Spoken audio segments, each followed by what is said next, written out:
ملکوال سے خبر شامل کرتے ہیں محبوب مدنی کی رپورٹ کے مطابق پریس کلب کے سالانہ انتخابات میں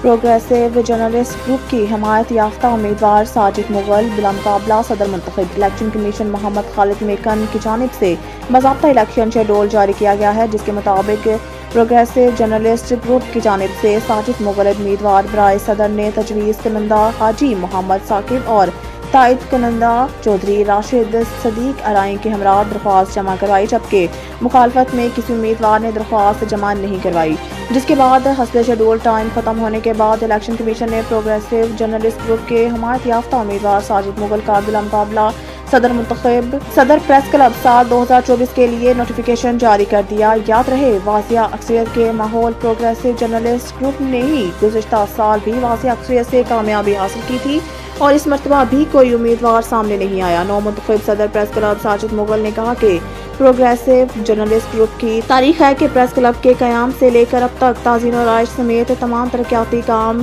پریس کلب کے پروگریسو جرنلسٹ گروپ نے ہی کروائے۔ آئندہ بھی ماضی کی روایات برقرار رکھتے ہوئے بھرپور ترقیاتی کام کروائے جائیں گے۔